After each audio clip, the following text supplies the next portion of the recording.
Hi everyone, welcome to Make Moments Matter, a music education podcast, where I share lesson ideas, songs, games, and inspiring things for your elementary music classroom.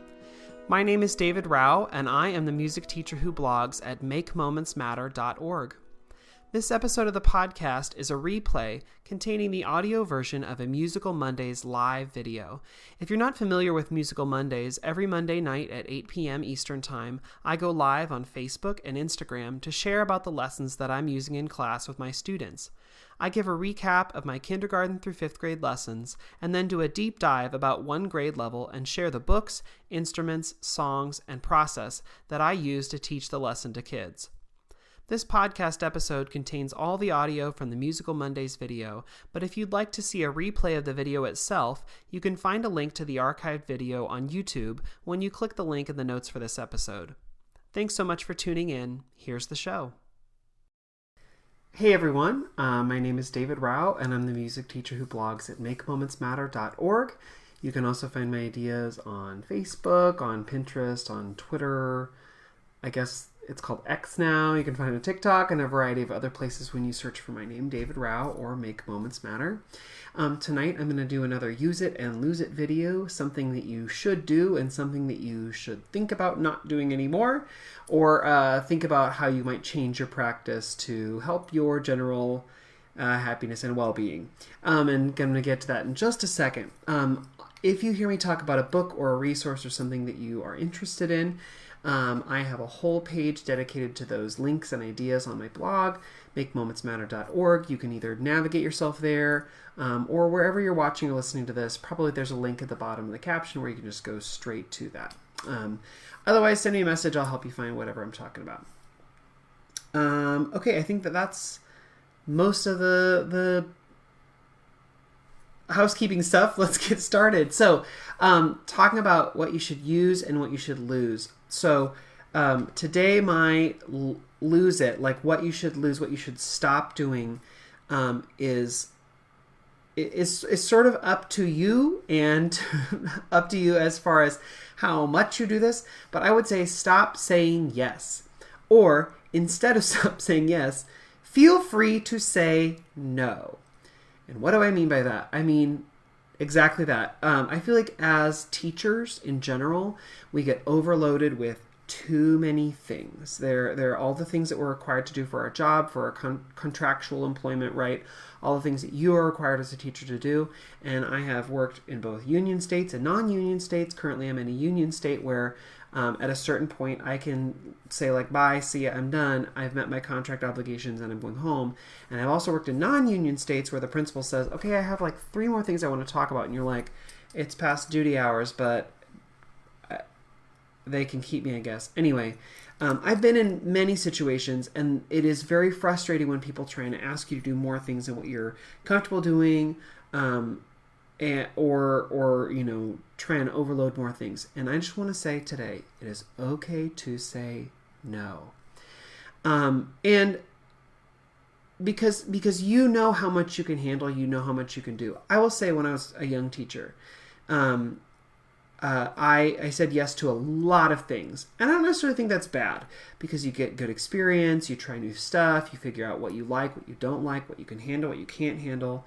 And I learned pretty quickly what worked for me and what didn't. And so it was okay early on when I had more energy and was more interested to say more yeses. But now I've sort of learned when I should say no and when that's appropriate to do, and when it's helpful. So what I found is, now that I've been teaching a while, I know what I can handle. I know where my stress level is. And I know that there are some times where it's like, some things when someone says, hey, would you like to X, Y, and Z? In my head, it's like immediately red flag, red alert. No, I do not want to do that. It's so much work. It's so much time. I don't want to get involved in that.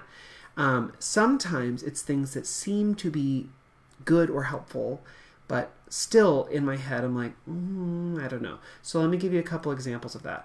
There have been times where I get an email and someone says, hey, would you like to be on this committee? It's not during contract hours. It's extra, but like, we'd really appreciate it. And I was like, ooh, wow. No, thank you. I mean, thank you for thinking of me. I am so appreciative that you would consider me for that. no thank you. I know that I don't have the time. I know I could maybe do it or sneak it in, but I know I would be stealing time away from something else to do that.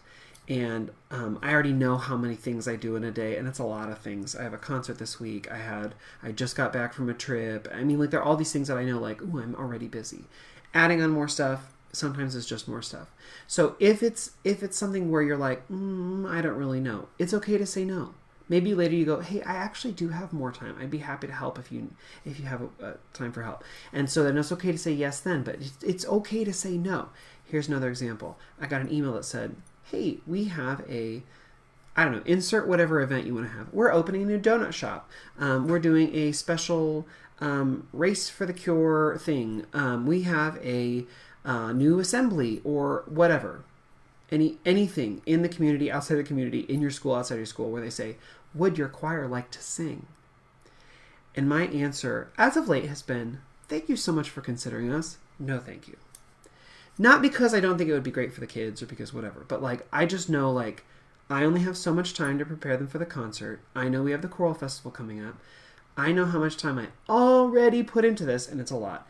And I know what I can do without overstressing myself. And if I add this extra thing, it's just going to add a ton more stress for me. Because I think what's interesting is as I become a better teacher, or as I've been coming through time, I've seen sometimes things like, oh yeah, that might be fun for kids, but it's going to super overload me. And it's going to make not just like, oh, and I also have a concert and oh, whatever, but it might make like my daily life is stressful now because I've added this extra thing. So it's okay to say no. Here's another example.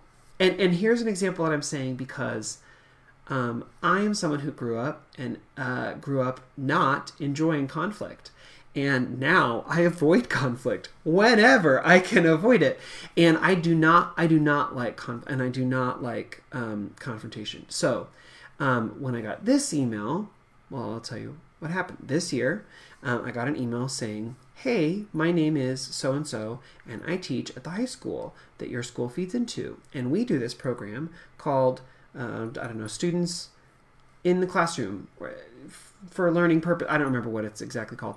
But we send high school students to the classrooms to like observe teachers.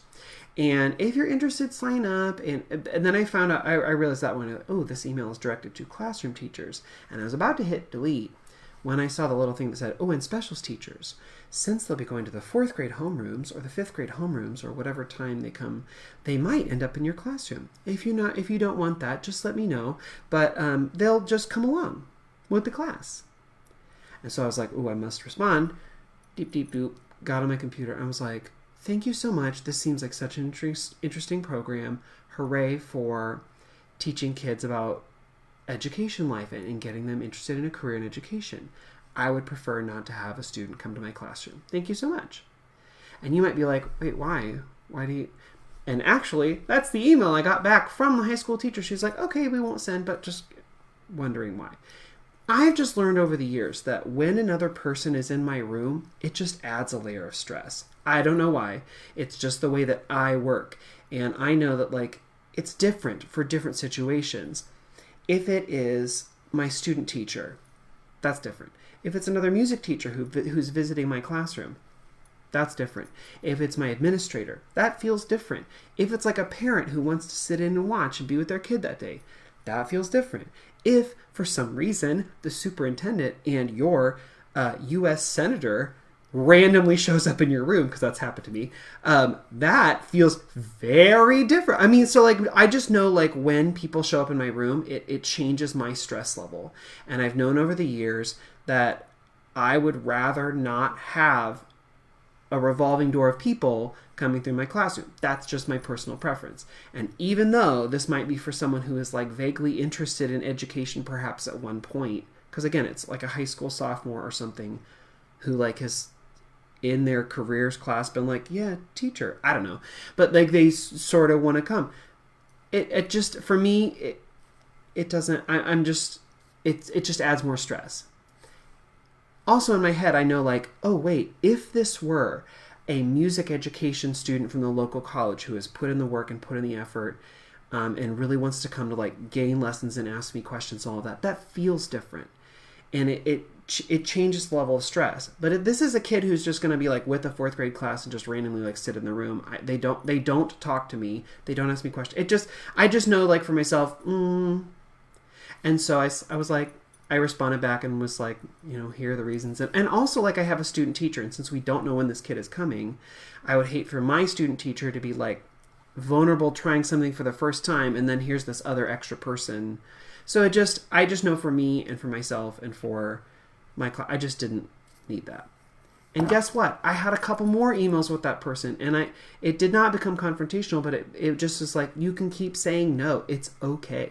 You are not required to do something if you don't feel comfortable with it. This is me. Again, maybe I'm just saying this for myself, so I hear myself saying it, but you don't have to say yes. It's okay to say no, because you're figuring out how are you protecting your own time? How are you protecting your own level of stress? You are doing this not just for yourself, but also for your students, and it's okay. It's okay to say no sometimes. Many times. As many times as you want. Okay, so just putting that out there, the lose it for today is the feeling that you must always say yes. You do not always have to say yes. Okay, that was my lose it thought for the day. My use it thought is that you should use the resources and the people around you who are helpful and can help make your life, your teaching life, your personal life, they can make that better. And what I found over the years, like people sometimes ask, like, how did you get into blogging? How did you get into doing stuff like what you're doing now? And I'll tell you that I started doing all of this because I felt like an island. Years ago, when I first started teaching, in my first couple years of teaching, I felt so isolated as the only person in the building. I didn't know who I could ask for questions for content. I didn't know where to reach out. And let me tell you, the context for where I taught, in my first couple of years of teaching, I taught in a district that had like over 20 elementary music teachers. We met like once a month at least. We also met in a small cohort of just the people who funneled into the high school that I went to. Like I had now that I'm looking back at it, I had a pretty great support system. But I still felt like I'm all alone in some ways. And so I started reaching out on the internet. I started blogging. I started doing other things so I could find more of a connection with other people and become a better teacher, become a better influence in the classroom. That's what I started to do. And that was really great. But I also found that not only can I find things online, but I also can find so many other things when I meet with music teachers in person. And in my very first year teaching, I got hooked in with my local ORF chapter, the Kansas ORF chapter, and I went to meetings, and when I came away from those workshops, I got a ton of lessons. But more than that, and what I think is maybe in some ways more valuable, I not only got a lot of great lessons, but I also got, I gained amazing connections. I found very good friends who were sort of the same years teaching as me and were going through the same things. I found mentor teachers who were like, oh yeah, you're asking about X, Y, and Z. Here's this cool lesson. Or have you heard about this book or X, Y? Or I'm just going to send you what I use for what, like all of these veteran teachers were like swooped in and were so helpful. And also, I mean, not only did I get great lessons and make great connections and find there were other things. It's all the little things that you go to a workshop and you gain just from being there. So for example, there have been times where I have been presenting or another person been presenting, and it's like the small thing that is like a huge, like all the time people are like, what presentation clicker are you using? Or how did you get the PowerPoint to do that? Or, wait, what did you do? How do you separate out those centers? And it's like the little things that, yes, there are the big lessons and the big connections and all that, but it's also like, oh my gosh, if I just switch this setting to this setting, I can do this from my computer and not, or from my piano, not from my computer. It's like the little things that you get too, because you don't always know what you can do until you see it in action. So this is me saying, I know that weekend time is valuable. I know that night time is valuable. I know that any time away from the school building when you are with your family or with your people, that's so valuable. I would say that you should try to find a local group that you can connect with. How can you do that? Well, there are a lot of ways. There are ORF chapters all around the country. There are Kodai chapters all around the country. There are Dalcroze chapters. All these local groups that, like, on literally every weekend, there is someone meeting for like 3 hours, 4 hours, maybe 6 hours if you're lucky. And for like, I don't know, a couple bucks, $15 or whatever, $20, you can go to this workshop and you can make all these friends. Usually there's snacks. You can make these connections, get these great lessons, see a master teacher do their thing. And those workshops are just so valuable. And the reason I'm bringing this up is because I just went to, not a local chapter, but I just went to the national convention, the American Orff Shulverk Association National Convention in Albuquerque. And it was amazing. It was so many great sessions. I went to like, I don't know, 10 or 12 like sessions over the course of 3 days. Literally, I was telling a colleague today, I was like, well, it started at 8 a.m. and we went until 9:15 p.m. because there's like a break for lunch and dinner, but there's like optional evening sessions. There's all through the day, all these things that are so valuable. And it was, I connected with people I haven't seen in a long time. It was so much fun.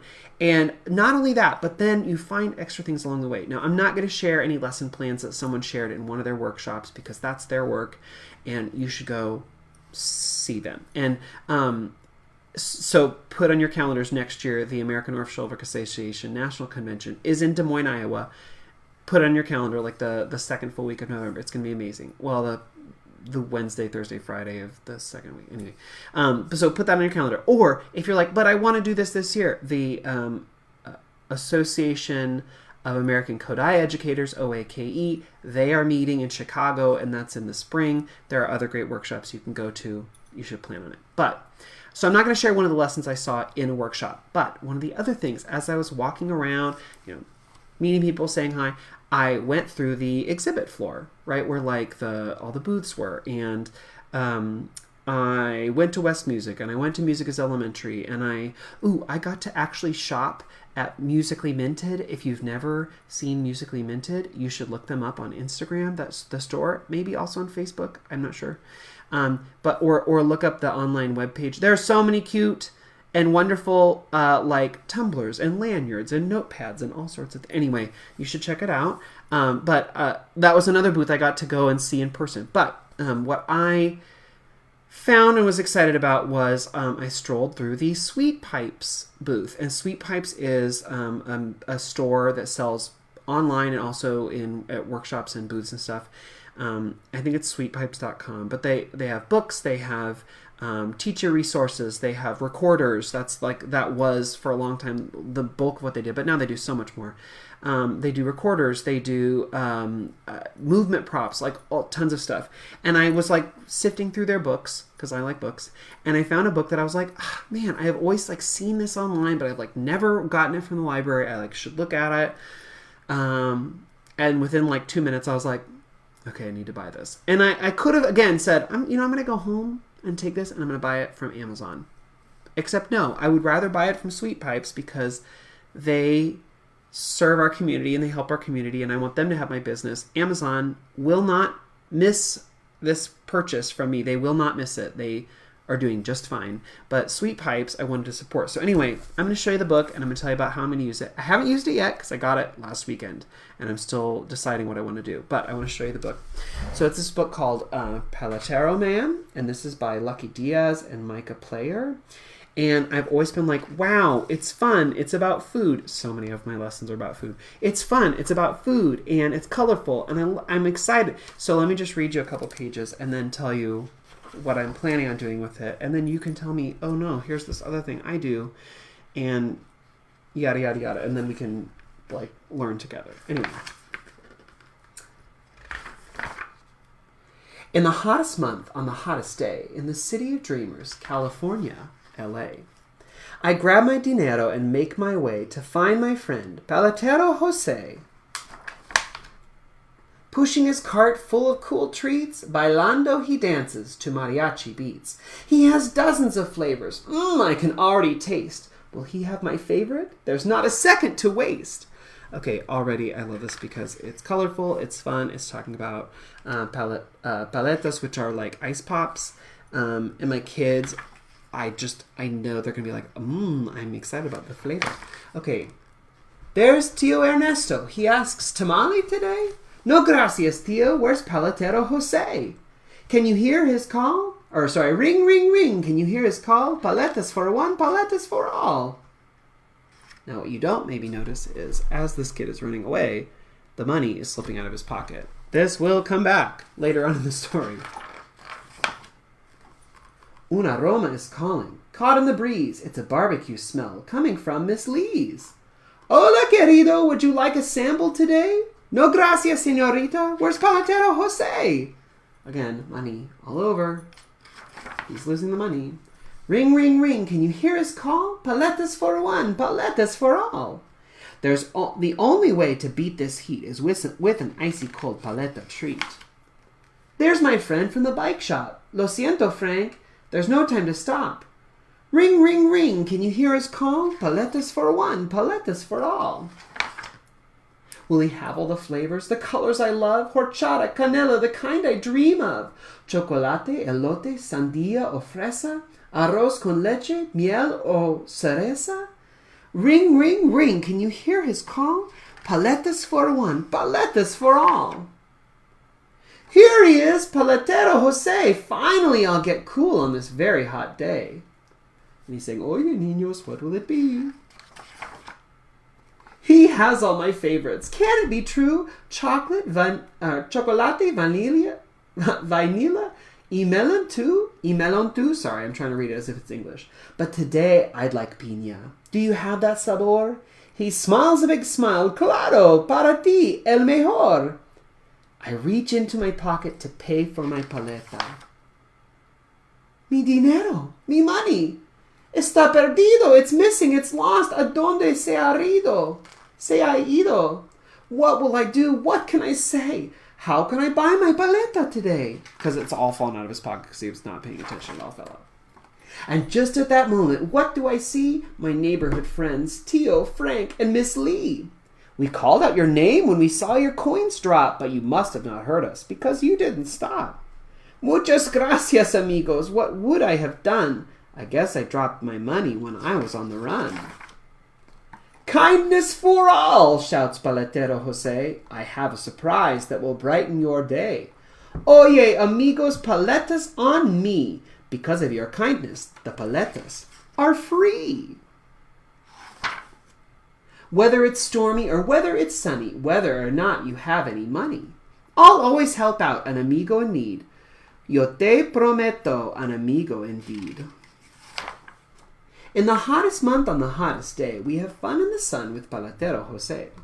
Ring, ring, ring, we can hear his call. Paletas for one, paletas for all. And that's the end. Okay, I love this book. It is beautiful. The colors are wonderful. I have like 8 ideas. Here are my ideas. Okay, so the first one is, what if you read the book and then you took that little hook that's like, ring, ring, ring, can you hear his call? Paletas for one, paletas for all. And what if you were like, what are some other things that you could say? Ring, ring, ring, can you hear his call? Hot dogs for one, hot dogs for all. Because maybe you don't want to use paleta, because paleta has like a pickup in the word paleta. So if it's not paleta, it's paleta. So that's a little tricky. So maybe you want to do like hot dogs for one, or maybe do like sushi for one. You could go through lots of different foods. You could see what would fit. You could let different groups come up with different ideas of how they would vary the song themselves.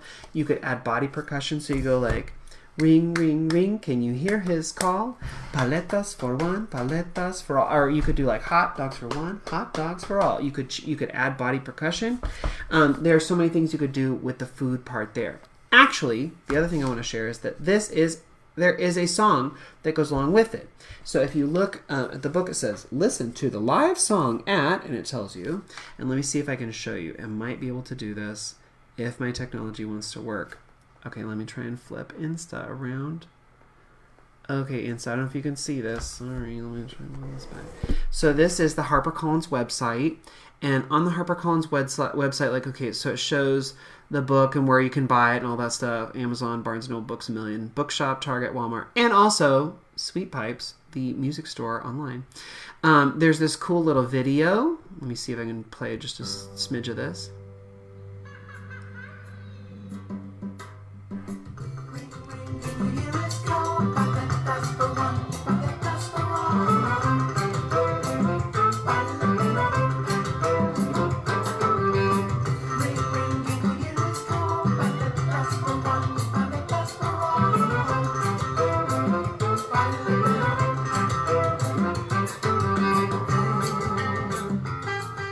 So that's just a little teaser video. But then here, down here, it has actually the song. And so you can go to his SoundCloud page and it plays the song.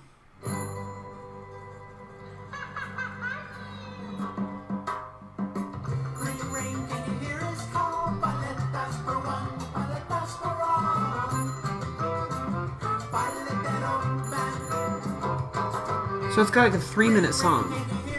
And it actually goes through the whole story. Once it gets past this chorus, you can hear it.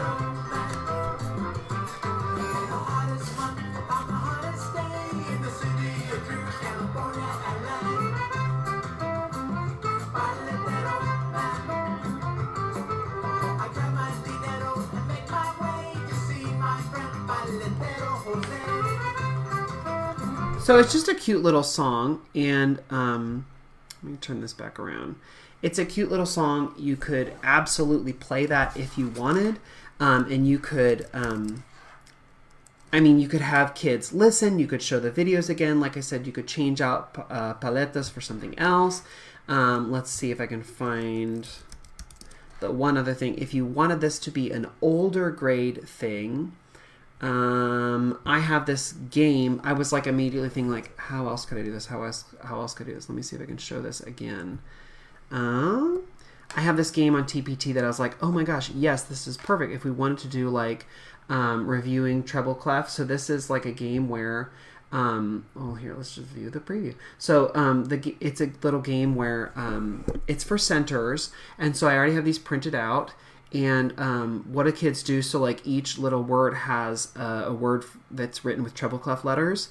So ace, babe, bag, bee, and then there's a little spot on the treble clef that it shows what it looks like on there. So they have to match up the little paleta with the word on the staff. That's totally something you could do. I also have one that's bass clef, so if they wanted to do, that's the ice cream cone version. So if you wanted them to review bass clef, you could do that too. But I was immediately like, as I picked up the book, I was like, oh my gosh, this is so easy. I have like a young kid version, an old kid version. I could leave this for a sub with the song or with a recording of myself reading it. And then what if I left this with a sub, myself reading it or the song or both, and then I left that center game. And then, or maybe I left another thing or, something. They're just already, I was like, I could do this, I could do this, I could do this.